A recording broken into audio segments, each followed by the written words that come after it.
É isso aí, então vamos nessa revisão para os nonos anos. E o que a gente tem? Uma prova trimestral preparada para você estudar o volume 3, nas páginas 86 a 104. Nós vamos abordar aí vários aspectos do Japão. Em destaque, os aspectos físicos, a população e a economia japonesa. O objetivo dessa prova, pessoal, é que você revise, os estudos sobre o Japão, um dos mais importantes países do mundo e que tem características muito peculiares. Então vamos começar a nossa abordagem aqui nesse vídeo de revisão. A matéria que você precisa revisar, então, temos aqui. Então agora o que você vai fazer? Dá uma pausa no vídeo, beleza? Pega o seu volume 3, seu caderno também. A gente fez já esses registros no seu caderno, então acompanha e segue fazendo o estudo. Então você acompanha aqui comigo, você pode fazer aí mapa mental, mapa conceitual e também registrando o que esse vídeo está explicando para você, beleza? E qualquer dúvida você pode me enviar mensagem aqui mesmo no Classroom, tá legal? Para que eu possa respondê-la o quanto antes. Primeiro passo que a gente vai revisar, vamos então tratar sobre os aspectos do relevo. Então a gente vai revisar aqui, a geologia e o relevo do Japão. Depois nós vamos abordar climas. Vamos tratar do Japão, que é hoje uma potência tecnológica, mas nem sempre foi assim. Ele era um país agrícola e se tornou em uma das principais nações que desenvolvem tecnologia no século XXI. Falaremos então do desenvolvimento industrial japonês e qual foi esse modelo, abordando aí os impactos e as perspectivas desse desenvolvimento do país, ok? Então vamos nessa. Preparei um material bem sintético para você, para que você fique diretamente revisado aí de conteúdos, tá legal? Então tudo isso daqui são resumos das páginas que eu destaquei anteriormente, certo? Vamos lembrar, pessoal, que o Japão possui uma geologia muito particular. A gente tem um caso, aqui de um país que está entre fendas, e eu disse no plural, fendas de placas tectônicas. Isso devido ao fato do Japão estar situado em uma região do planeta que a gente chama de Círculo de Fogo do Pacífico. E lá tem pelo menos 4 grandes placas tectônicas, fazendo com que o país esteja em uma elevada instabilidade geológica. O que quer dizer isso? Simplesmente provoca a existência de muitos vulcões. A gente tem aí muito vulcão naquela região, muitos terremotos. No Japão dizem até que tem terremoto com hora marcada. Todo dia tem tremor de terra, tem terremoto no Japão. E quando esses terremotos ocorrem em áreas do oceano, ou seja, o fundo do mar entra em terremoto, ocorre algum terremoto ali, essas placas tectônicas se deslocam, provocando a elevação das águas, que é o que formam os tsunamis, as ondas gigantes, certo? Isso impõe um grande desafio ao país. É por isso que a engenharia civil se desenvolveu as situações extremas para conseguir projetar essa infraestrutura desse país. Então, a maioria dos grandes prédios, dos grandes centros comerciais, está projetada para absorver o impacto desses terremotos e, com isso, evitar a queda, ou a destruição parcial ou total desses edifícios. Impõe-se também uma necessidade de treinar a população. A população precisa estar treinada. Começou um terremoto, o que todo mundo faz? Certo? Como fazer? Qual é o caminho a ser seguido? Tem que adotar algum procedimento, algum protocolo de segurança? Então tudo isso é levado muito a sério pela sociedade japonesa. Então o japonês ele é treinado para enfrentar esses eventos naturais. Aqui eu trouxe uma representação, primeiramente, da localização onde está o Japão. Aqui a gente tem um mapa, né, das principais placas tectônicas do mundo. Cada traço desse no mapa mundi é uma placa tectônica. Essa placa, aí a gente viu isso bastante em sala de aula, mas lembrando que significa que nesse tracejado aqui, a placa está trincada, tem uma rachadura. E essa rachadura está em movimento e é esse movimento que provoca os terremotos. Quando a gente vem para o Japão, que está dentro desse retângulo aqui, ó, olha o Japão onde está, a gente mal consegue enxergar o país devido a tantas fendas, tantas rachaduras nas placas tectônicas que aqui existem. É por isso, né, que o país é tão ameaçado do ponto de vista da instabilidade geológica. E se a gente recortar esse retângulo, é aqui que eu vejo a posição do Japão. O país todo aqui em vermelho e tanto nos lados aqui a leste quanto a oeste e também na porção sul do país, porção norte também, ou seja, 360 graus no entorno do Japão, nós temos placas tectônicas. A placa eurasiática, veja bem, ó, ela está sendo empurrada no sentido da placa das Filipinas e a placa das Filipinas está sendo empurrada no sentido da placa eurasiática. Isso aqui é um movimento que a gente já estudou, chamado de movimento de subducção, que faz com que essas placas, né, entrem em um atrito constante e esse atrito causa terremoto. Aqui a placa do Pacífico também está sendo empurrada por baixo da placa das Filipinas, né? Então a gente tem várias fendas entre placas.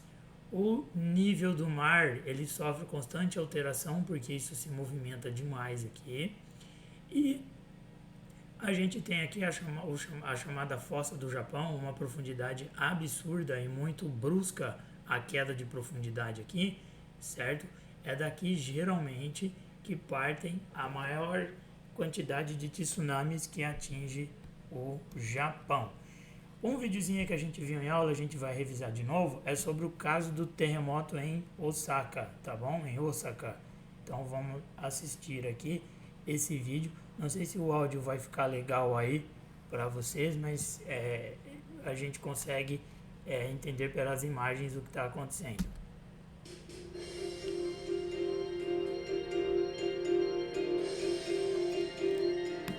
Osaka viveu o pior terremoto da sua história e as consequências foram terríveis. O terremoto de 6 graus na escala japonesa atingiu em cheio o norte de Osaka essa manhã. Nessa loja de conveniência, os produtos caem das prateleiras e se espalham no chão.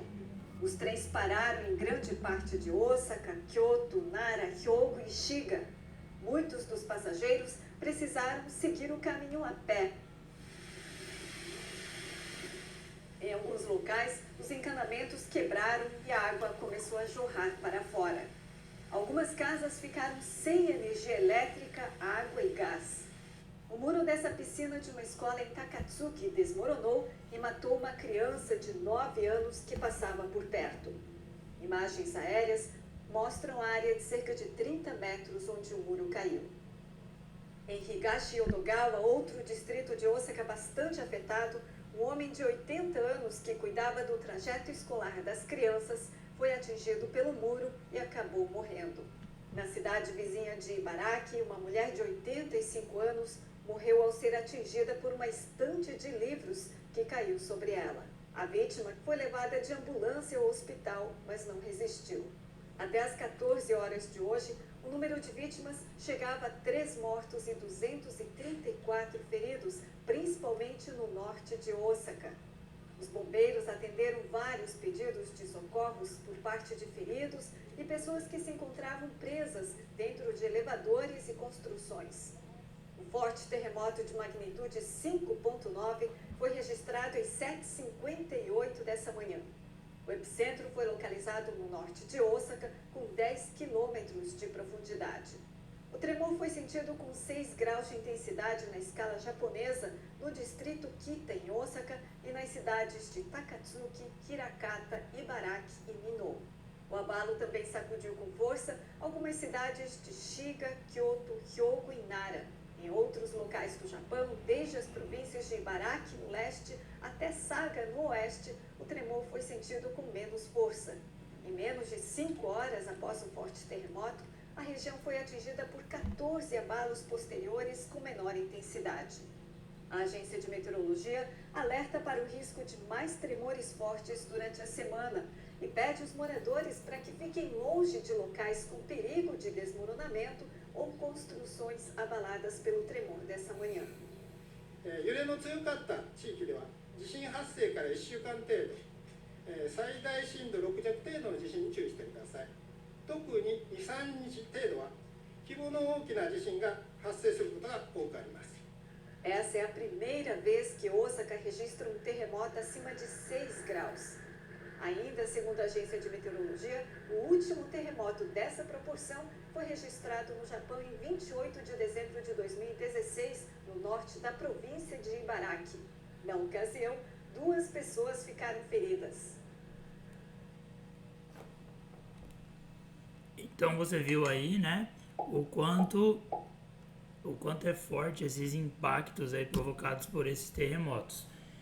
Outra característica física importante do Japão são os climas. Então a gente observa que o Japão ele está dentro da faixa temperada norte. Isso faz com que todos os climas sejam temperados, ou seja, o Japão possui um clima muito próximo às características dos climas europeus. Então, se você se lembra bem dos climas europeus, lá o clima temperado, por exemplo, o temperado frio, que vai ocorrer no norte, né, onde estão as maiores latitudes.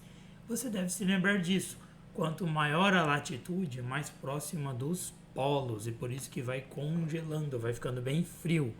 As latitudes elas vão de 0 a 90 graus ao norte e de 0 a 90 graus ao sul. É por isso que quanto menor a latitude, por exemplo, latitude 0, eu estou na linha do Equador, que é o lugar mais quente do planeta. Quanto maior a latitude, menor a temperatura. Então, se eu estou próximo aos polos, como o norte do Japão, a gente tem aí uma localização bastante fria. Então, nós estamos falando de invernos frios, média térmica em torno de 0 graus aí no norte japonês, porque ele está bem próximo, né? Mais próximo dos polos. E verões bem amenos, com médias de aproximadamente 25 graus.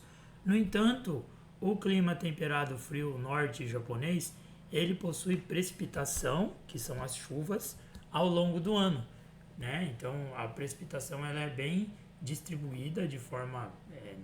não se chove muito lá no Japão, apenas no verão, em que tem chuvas mais intensas. Então, abordamos esse tipo climático. O próximo tipo climático que a gente vai abordar é o clima temperado oceânico que ocorre no centro do país. Por exemplo, a capital japonesa, Tóquio, ela está localizada nessa área que é a região central japonesa. Então, Tóquio, existem invernos bem amenos em relação ao clima temperado norte. No entanto, os verões são bem quentes, se comparado para climas temperados. Eles podem atingir até 35 graus de temperatura em dias de calor. Uma influência aí da maritimidade. A gente tem aí na área, né, acaba criando a água oceânica, acaba ficando aquecida e dá aquela sensação de abafamento, muito parecido, muito característica com o nosso litoral paulista. E, ao mesmo tempo, como a gente tem esse aquecimento da água superficial oceânica, nós temos uma elevada pluviosidade. E essa elevada pluviosidade ocorre principalmente no verão, certo? Vamos lembrar que quanto maior a altitude, atenção, não confundir altitude com latitude, que eu havia falado agora há pouco, quanto maior a altitude, menor também a temperatura. É por isso que as regiões montanhosas do Japão possuem um clima de montanha bem característico. Então, o topo da montanha geralmente tende a ficar congelado. Vamos lembrar aí do Monte Fuji. Essa característica se aplica muito bem a ele. Então nós temos uma variação significativa, porque lá no Japão existem várias montanhas.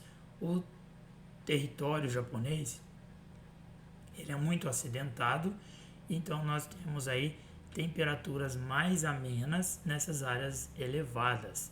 E também uma precipitação que pode variar muito, aí vai depender da localização dessa área em relação à sua altitude. Se for uma área, por exemplo, que tem uma montanha localizada mais próxima à área central ou sul japonesa, vai ter mais chuva. Se for uma montanha localizada à área mais norte, como a gente acabou de ver, terá menos pluviosidade, menos chuvas. Tá legal? E o próximo clima que a gente vai observar é o clima subtropical lá do sul. Clima subtropical sul, beleza? Me desculpe.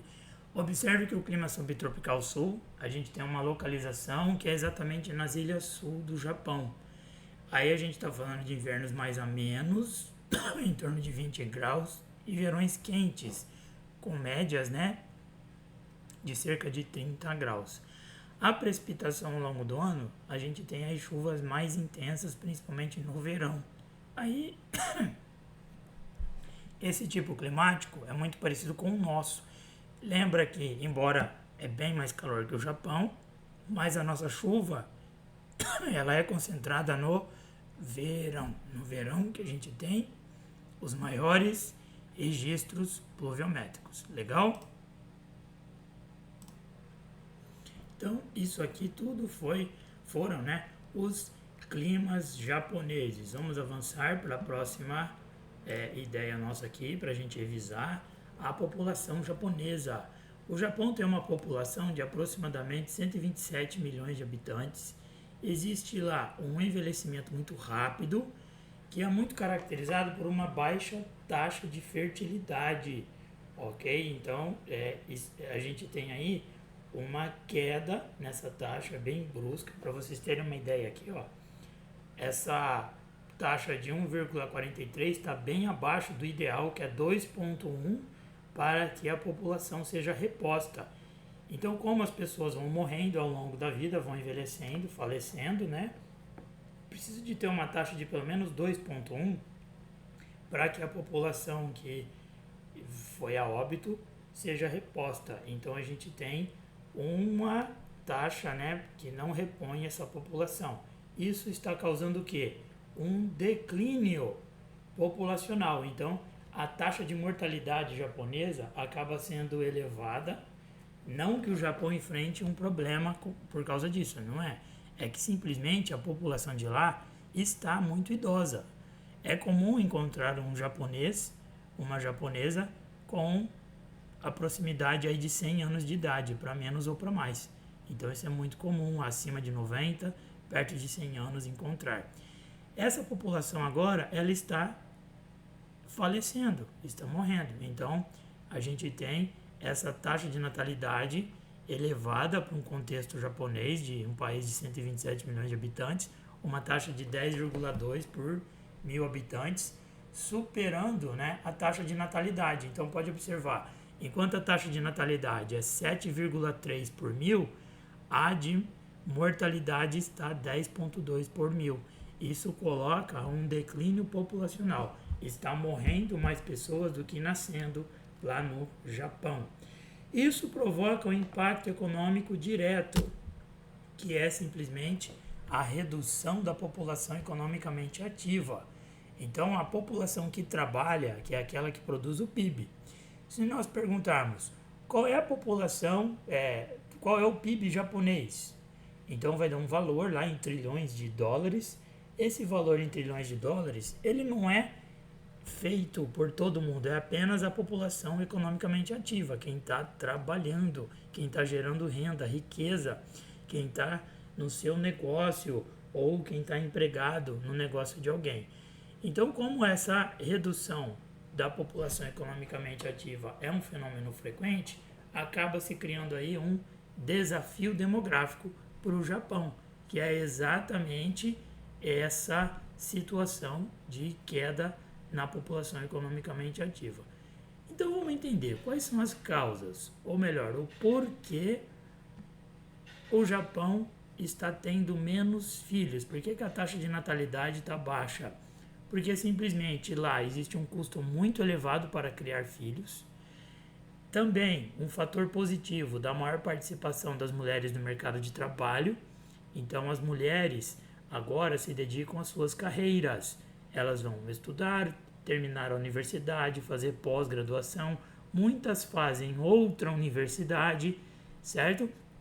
E dão sequência aí a uma carreira profissional em que acaba dificultando a função de ter filhos, a função de ser mãe. Ou ela não vai ter filhos, ou se tiver, será um, no máximo dois aí, e já vai estar de bom tamanho para a sociedade japonesa. Uma família como se tinha, né, até o pós-guerra, em que era estimulado as famílias a terem filhos por conta da Segunda Guerra Mundial, que morreram muitas pessoas no Japão, né? Inclusive vamos lembrar os ataques nucleares de Hiroshima e Nagasaki, que as cidades inteiras foram simplesmente pulverizadas pela radiação das bombas atômicas.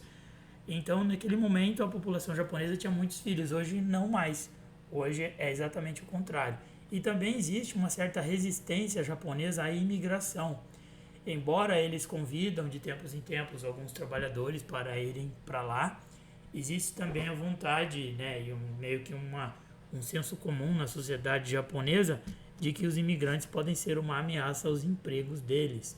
Então, essa resistência à imigração também ajuda, né, a dar a redução na taxa de natalidade, por sua vez, redução da população economicamente ativa, certo? Vamos avançar para o nosso próximo passo aqui, que é o tema Japão, de país agrícola a potência tecnológica. Então nós temos aqui, vamos lá para o século XIX, em que o Japão ele era majoritariamente agrícola. Um país, né, que simplesmente vivia quase que totalmente aí, né, a sua predominância econômica, tudo voltado para a produção agrícola. Aí vamos destacar aí ao cultivo de arroz, que até hoje, de certa forma, é incentivado pelo governo, porque o arroz não só um alimento, mas também ele tem todo um modo de vida.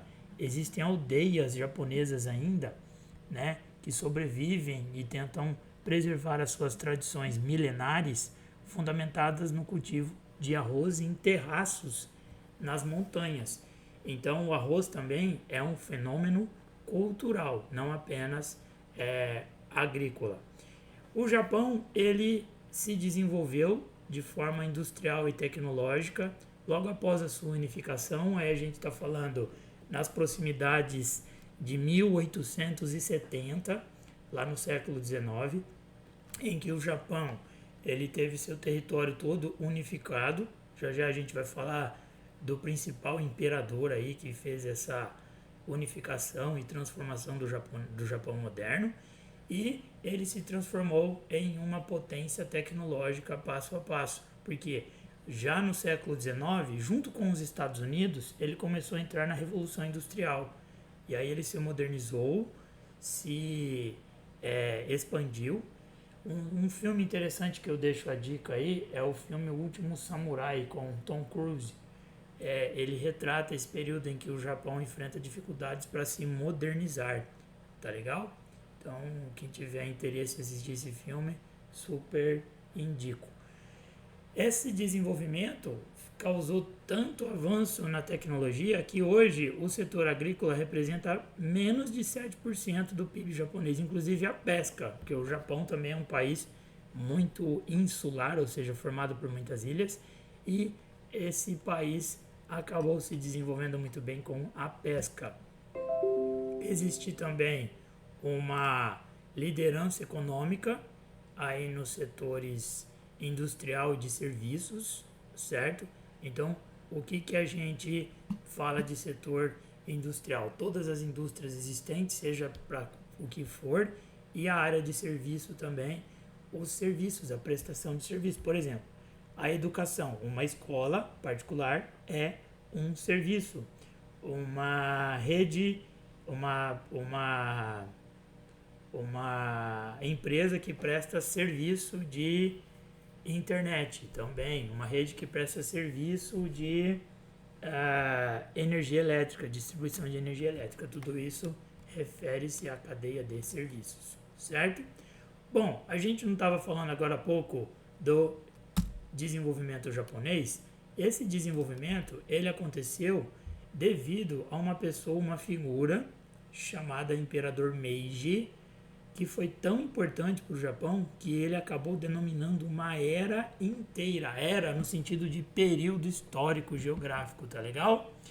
Então a era Meiji, ela ocorreu no fim do século XIX, quando esse imperador, que tinha o mesmo nome, o Imperador Meiji, transformou toda a sociedade japonesa do shogunato. O shogunato, pessoal, a gente discutiu isso, falou muito disso em sala, ele é uma sociedade muito semelhante ao feudalismo europeu, ok? Em que você tinha o senhor feudal, né, que era o suzerano, e os vassalos, os senhores feudais de posses menores, mas que dependiam desse grande senhor feudal do suzerano, e por sua vez uma população de servo, que vivia dentro do feudo e produzia e trocava parte dos seus produtos, ficando com uma pequena parte da produção para si, para sustentar a sua família. Isso tudo muito parecido no Japão, só que com outro nome de shogunato. E o suzerano, que a gente fala na Europa, era o shogun no Japão, que inclusive ele era protegido por uma horda de samurais. Então é daí que vem o samurai. O samurai é para o Japão a mesma coisa que o cavaleiro medieval, aquele cavaleiro com aquelas armaduras de ferro, você lembra disso, né? É para a Europa medieval, certo? Bem, a gente tem aí, durante a era Meiji, ela foi toda caracterizada por uma abertura econômica e aproximação do Ocidente, por isso que a gente fala aí de desenvolvimento industrial. O Japão entra na Revolução Industrial, ocorrem muitas reformas na tecnologia japonesa, desde já, nas indústrias, e também reformas militares que vão provocar aí uma militarização em escala industrial japonesa. É por isso que o Japão teve tanta arma, teve tanta capacidade bélica para entrar na Segunda Guerra Mundial, junto com a Alemanha e a Itália como aliados. Então o Imperador Meiji vai fazer todas essas modificações. Com isso ele vai acabar fazendo o quê? Moldando o Japão em uma potência econômica e tecnológica lá no Extremo Oriente. Então o Japão se tornou uma potência capaz até de expandir seu território, ir para cima da China, e daí resultou em alguns conflitos que são particularidades menores nesse volume do Bernoulli. Mas saiba disso, que o Japão, com esse ímpeto industrial, tecnológico e bélico-militar, se tornou uma nação imperialista. Então a gente tem aí o fator principal, que é... Vocês viram o território japonês, pessoal. O território japonês, formado por várias ilhas ali. A gente tem as ilhas maiores e as ilhas menores, que vão dar cerca de 3.000 ilhas, formando o Japão. Mas se a gente somar a área de tudo isso, ele é muito parecido com o estado de São Paulo. Um pouquinho coisa maior aí, mas tem o mesmo tamanho. E para uma população de 127 milhões de habitantes, a gente coloca o quê? Limitação de território. O Japão se viu aí na posição de conquistar mais territórios. A gente tem também limitação de matéria-prima e mercado consumidor, e também a conquista de territórios na Ásia. Então o Japão, com essa limitação territorial, matéria-prima, mercado consumidor, começou a conquistar territórios na Ásia, indo para cima de áreas até mesmo da China. Vamos lembrar que esse lançamento como nação imperialista colocou o Japão como aliado da Itália e da Alemanha no eixo que entrou na Segunda Guerra Mundial. E o Japão foi derrotado na Segunda Guerra Mundial e é a única nação do mundo até hoje que foi devastada por 2 bombas nucleares. Então vamos lembrar lá a bomba de Hiroshima, depois a bomba de Nagasaki, que destruíram todas essas cidades. A gente viu em sala, inclusive, né, um vídeo mostrando o ataque filmado pelo exército americano, que destruiu todas essas cidades. Então o Japão, ele acaba surpreendendo o mundo, mesmo derrotado, mesmo destruído, ele teve uma rápida reconstrução. Então, se a gente observar ali em 45, quando houve os ataques nucleares, o Japão se rendeu, estava destruído, o seu exército muito fragilizado por conta de combater, né, de guerrear, principalmente contra os Estados Unidos no Oceano Pacífico. Ele também ficou muito prejudicado com a Segunda Guerra Mundial.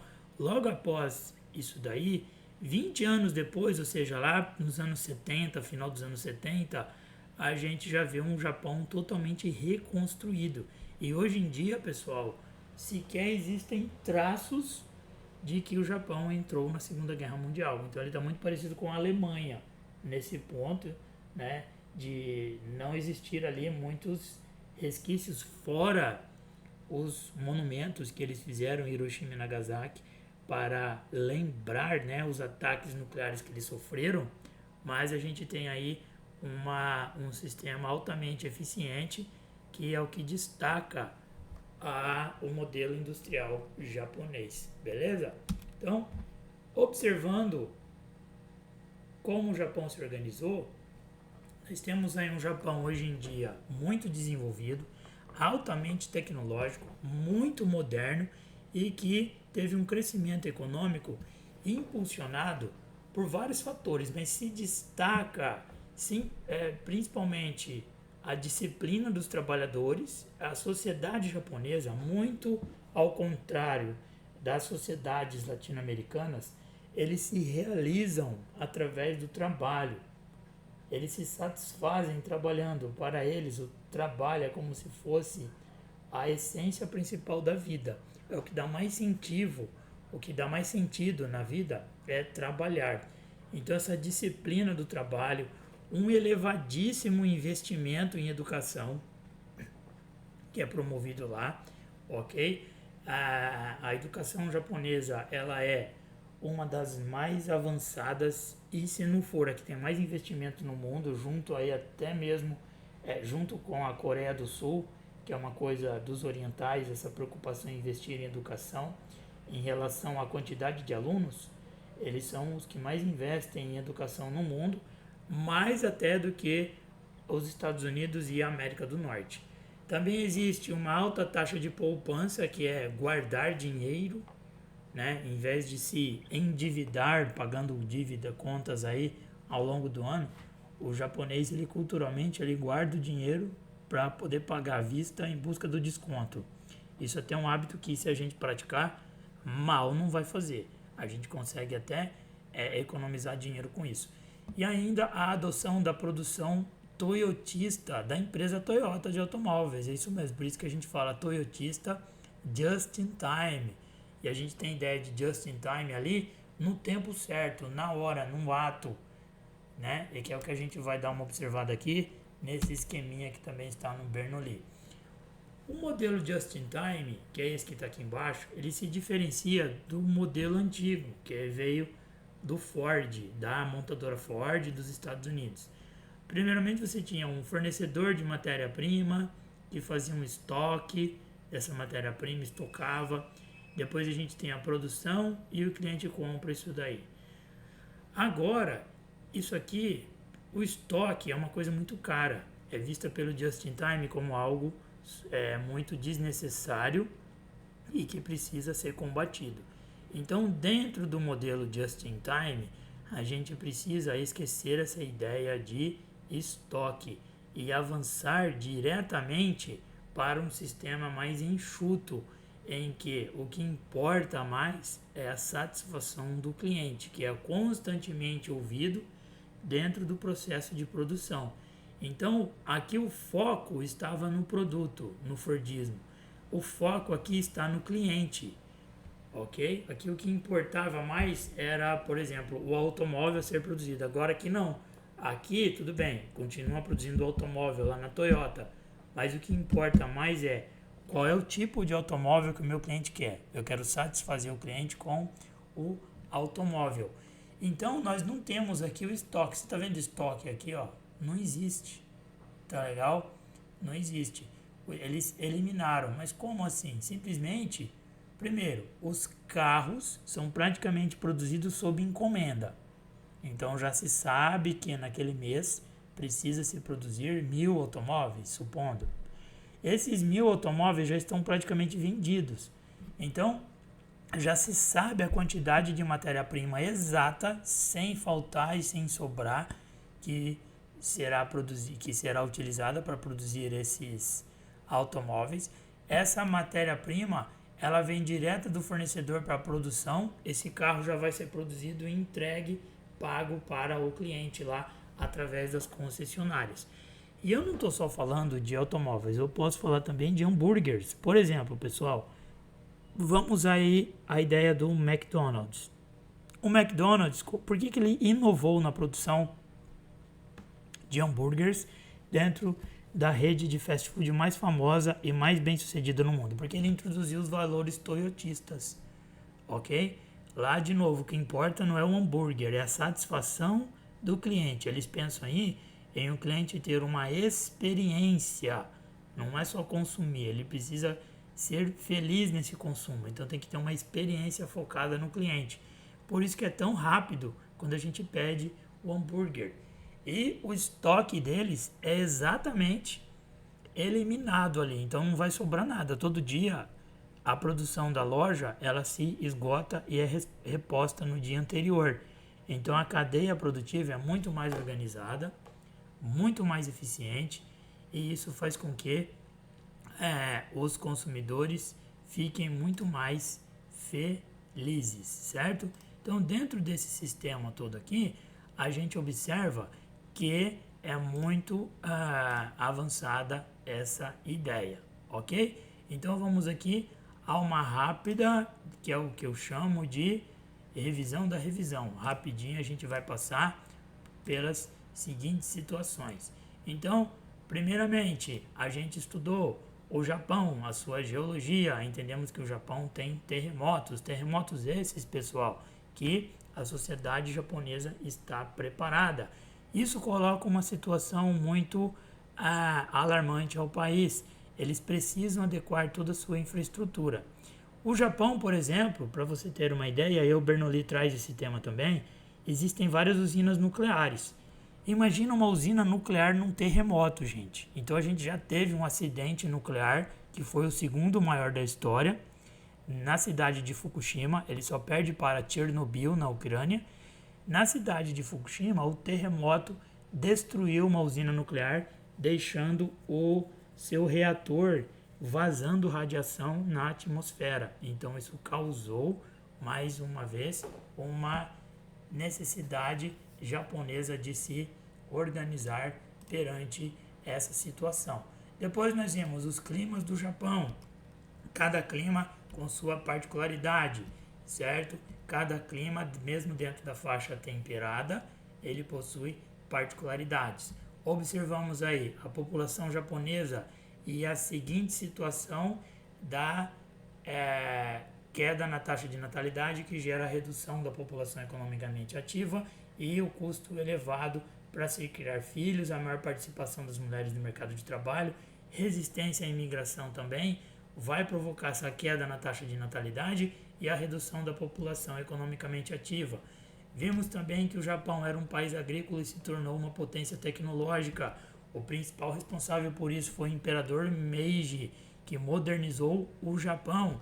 Lançou também o Japão na sua empreitada imperialista, que fez com que eles corressem atrás de territórios, porque eles possuíam matéria-prima, mercado consumidor muito limitado e também um território pequeno. E essa empreitada imperialista colocou o Japão na Segunda Guerra Mundial. E na Segunda Guerra ele ficou tão devastado e tão destruído, mas mesmo assim, com sua eficiência e organização, 20 anos depois ele estava recuperado.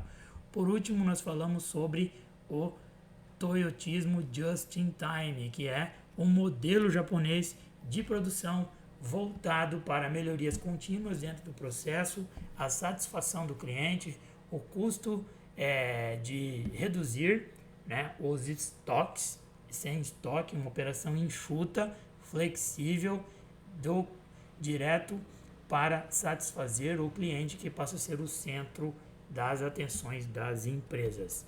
E ficamos por aqui, espero que todos estejam bem revisados, fiquem super tranquilos com a prova, assista esse vídeo quantas vezes quiser e qualquer dúvida podem me escrever aqui mesmo no Classroom, ok? Então, até breve, boa prova para todos, bye!